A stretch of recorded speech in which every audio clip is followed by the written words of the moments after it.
Gamers, what level are you? You a casual gamer, hanging out with your mobile games, some kind of competitive beast, grinding for that top rank, maybe dreaming of growing pro? Buckle up. Today, we're diving into the 7 levels of gamers, where I'm going to break down every type of gamer out there. Yes, literally all of them. It's obviously a complete list. There's no way there could be anything more than 7. I'm Vadd, and it's time to talk about what level gamer are you? Level 1 is the casual gamer. You're playing on occasions for fun, oftentimes with whatever is most accessible, which is probably your mobile device, your phone. This means you're engaging with something that has a low time investment that fits your schedule. You're much more interested in relaxing or just being lightly entertained to pass some time than anything else. I think there's a wide range of games that are going to really appeal to the casual gamer. It doesn't have to just be a mobile game, but it's going to be something that has a low skill session. For example, you can always load into Animal Crossing or The Sims, hang out, do your thing, and log out. There's no pressure. There's no leaderboard. There's nothing too crazy. There's not up next. You don't need to wait for a lobby. You just load in and have your fun.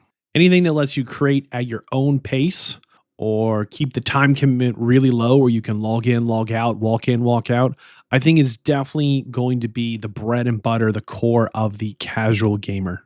Is ultimately, I think, the quintessential casual gamer is here for relaxation and short bursts of fun, and there's nothing wrong with that.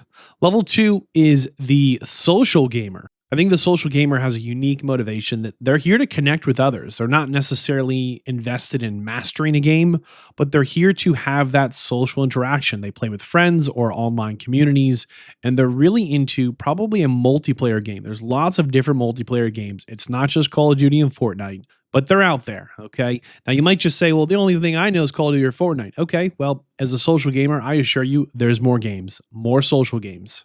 I think of the rise of Among Us and Fall Guys and some of those other, classic, like some of the Mario Party games that have always been social games. Even, what is Steam always trying to sell me? The Jackbox Party Pack? That's a social game, right?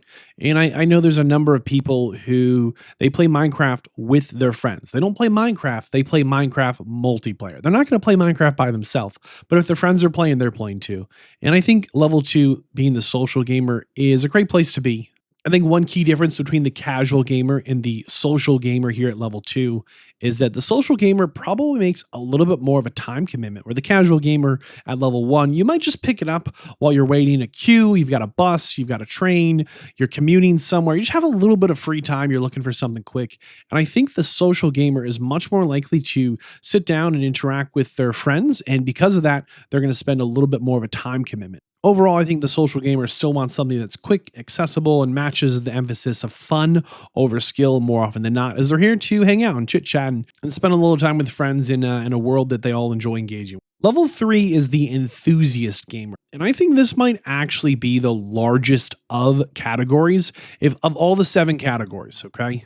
Drop a comment, tell me your favorite game and what level of gamer you're at in the list here, right? But the facts are, I think the enthusiast gamer here at level 3 is going to be the biggest category. We'll talk a little bit more about why at the end of this video, but I think the enthusiast gamer here at level 3 is going to be the biggest category. And the enthusiast is actually investing time into a variety of games. And I think the biggest thing that separates the casual and the social gamers at level 1 and 2 from the enthusiast gamer here at level 3 is the enthusiast is going to have a dedicated bit of hardware. They're going to have a console or a PC or a handheld. They're going to have something that this is for playing video games. This is your entertainment. This is the thing you like to do. This is the way you like to relax. This is what you like to do. Some people like to sit down and watch movies, or maybe they sit down and open up, a soap opera on the channel, or they sit down and they read a book, or whatever the thing is that you like to do. This is your thing. There's no shame in that. But you are level 3 here, having that dedicated, piece of hardware. I think that separates you from the first 2 levels in a significant way. I think something that the level 3 enthusiast gamer is going to likely gravitate towards are some of the more immersive worlds, places where you can kind of lose yourself and you can really pick up a good story. You can pick up a good system, right? Some people are like, I really like this game because the narrative speaks to me. And other people are like, hey, I really like this game because I love automating factories. And both of you have a passion for your hobby, and it's a beautiful thing. At the same time, as an enthusiast gamer, you might just love sports games. That might be your thing. You're like, you know what? If it's a new FIFA, a new Madden, a new whatever they want to call the series, whatever your sport is that you really engage with, and you pick that up and play it, and that's your thing. Hey, that's cool too. I think the enthusiast gamer is very broad in its definition, but I think the bar is that you have some dedicated hardware and a little bit more of a time commitment. Where level 1 is the casual, you might pick it up and play, and you spend 15 minutes that day. Level 2 as the social, you might have picked it up with a friend and spent an hour that week. I think as the enthusiast gamer, you might get home from work and you might sit down and play a half hour every night, and that's a good place to be. Level 4 is the dedicated gamer, and this is a small separation. It's just a degree, right? Here at the dedicated player, but the dedicated player is going to commit a significant amount of time, and they're going to have an understanding of complex mechanics and an understanding of the patience that might be required to conquer some of the challenges that video games can present. For example, you might have heard that Baldur's Gate 3 is a really great game, and I think objectively that's true, but I don't think it's a great game for everyone. As the facts are, it's a bit of a commitment to learn the systems. It's a good size commitment to engage with it. If you're going to play it from start to finish, you're not going to be able to do that realistically in 24 hours. We're not talking about speedruns here. We're talking about realistically someone sits down in the time they have to engage with their favorite thing. And as a dedicated gamer, you've made that time. Okay, level 4, dedicated gamer. You've made the time. You've got the hardware. You're going to go for it. And you're going to learn those systems.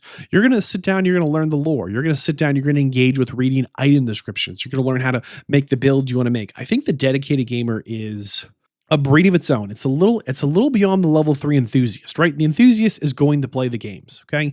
The level 4 dedicated gamer, man, you're going to know the lore. You're going to know that when you pick up a weapon that it fits your build or not. You're going to have all kinds of just little nitty-gritty things that you are mastering some of the complexities that video games offer. It doesn't mean that you might not play some games more casually or have some games where you're just social with. But the facts are you have a couple of games that you're dedicated to. I think about Monster Hunter, right? The Monster Hunter franchise has a number of titles that I think are really, really easy to pick up and hard to master.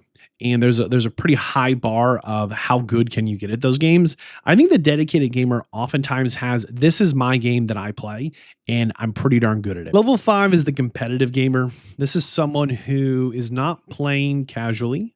They're not playing socially. They might play with friends. They're not playing because they are really engaging with the world as a dedicated gamer, but they're actually really focused on ranked modes, on tournaments, and they're actively practicing to climb leaderboards. A lot of games really have a strong community that really thrives around this.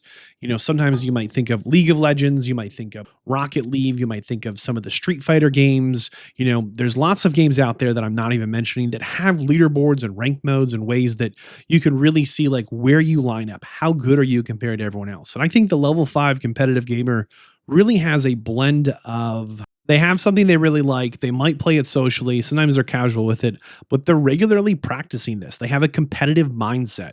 They're not really all that interested in the story or the mechanics. They're interested in, is their ranking in the leaderboards higher than yours? These are the players that between matches, they're, in aim lobbies practicing their shot. These are players who are genuinely in a different mindset from everyone else because they want to compete. That is where they have the most fun. That is where they feel the most fulfilled. The competitive gamer is a different beast from the others. Level 6 is the hardcore game, okay? And I think the hardcore gamer oftentimes finds themselves sucked into something that is going to prioritize mastery, okay? Or it's going to have something where it's going to appeal to someone who's a little obsessive, okay? So for example, Path of Exiles and lots of the other kind of MMORPGs, they have these obsessive things you need to obsess over to find the level of success you're going to want to have. There's these complex builds and grinding you need to have and this obsession you need to be successful in them. Think about a StarCraft player. Think about a Dark Souls 3, right? Dark Souls 3 is a fantastic game, but it's also punishingly difficult, but it also rewards your perseverance. If you're going to master the systems of a FromSoft Souls game, odds are really good it's going to reward you for mastering those systems. That being said, I think the level 6 hardcore gamer is probably committing a lot more time, and they're not doing it for a leaderboard. They're not doing it because they're looking for friends to chit chat with while they mine their rocks. This isn't a casual thing. They're not going to pick it up in the queue. They're not really an enthusiast, right? Like they love their games, but they have a game that they are the game, right? It becomes almost part of their identity. They are the level 6 hardcore gamer. And, I think about maybe Super Smash Bros., right? That's another game where you could definitely master some of the mechanics and just really have a game like that become part of your identity as a person. I think you're committing a serious level of time to these things. And I think you're actively interested in and following maybe a pro player of some kind. I think maybe even if your game doesn't have an esports scene, there's some other, echelon you're looking over at going, yeah, I could do that too. Or like, that's where I need to be. I think there's definitely something about the hardcore gamer that separates them from the pack. I think it's really important to understand here as we come to level 7 is that this is a fluid framework, okay? I don't think any one person is rigidly confined to a singular level, okay? You are going to have instances in games where you're more casual in, and other games you're more competitive in. Maybe you really like, I think Stardew Valley has a good mobile port. If I'm not mistaken, I don't play it on mobile, but I think they've got a good mobile port, and maybe that is your mobile game, where if you do have an opportunity to pop open your device while you're out and about, and you're like, you know what, I've got 15 minutes, I gotta wait. I can do some stuff in my farm, right? I can have some Stardew Valley time. And, maybe it's a Friday or a Saturday, it's the weekend, the work week is over, and, all your friends like to play, a Fortnite together. There's some, social game that you all get in and engage with, and you're a little more competitive about. Maybe there is a leaderboard, maybe there is a ranking system. So I think these are very, very fluid. And I also think the older you get, the more your life changes, and sometimes the more it stays the same in all the best ways. And because of that, you might have more time freedom at a younger age and less time freedom at an older age. And because of that, there's times where you may have been a hardcore gamer, right? Maybe in college, your schedule was really nice and you're able to get your classes done and make it to your part-time job. And at the same time, like you had a solid 20 hours you could commit to whatever game you all of a sudden were kind of a hardcore gamer about you really loved. And because of that, one day you leave college and you have a full-time job and you don't have those spare 20 hours. And maybe you're more of an enthusiast or a social gamer, right? I think as life's seasons change, you're going to also kind of shift through some of these levels. And in addition, right,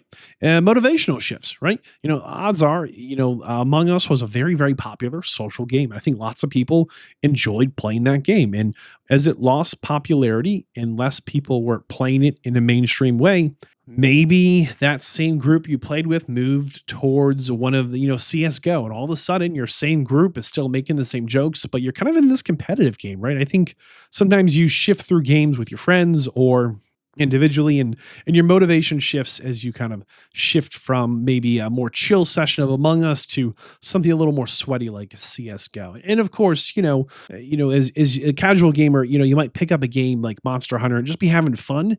And as you play it more, you get better at it and you realize you like it, and you like the feeling of you're improving and you're overcoming and you're crafting the new armors, unlocking the new weapons. And all of a sudden, as your experience and skill grows, you're no longer a casual gamer. All of a sudden you're kind of an enthusiast or competitive. I think that across the board, these levels are different. Games might entice you different ways. Your life circumstances and time availability are going to change things. Your motivations, your skill, and your experience are all going to adjust. Level 7 is the professional gamer. You are the elite gamer. You are paid to play. You show up and are expected to perform because this is quite literally your career. This is how you make your money, to earn your bread, to put a roof over your head. You are a professional elite gamer. You're in tournaments, you're grinding 60 hours a day. Okay, maybe a little less, but point is, you are here for the prestige, the fame, and the financial success. You compete at the highest levels and you make a living through your competition. You are the professional elite gamer. That is level 7. Listen, right now, I want you to leave a comment with your favorite game and what gamer level are you? And if you like this video, click like, YouTube channel members, and the Patreon to support what I do. I'm Vadd. I will see you in the next one.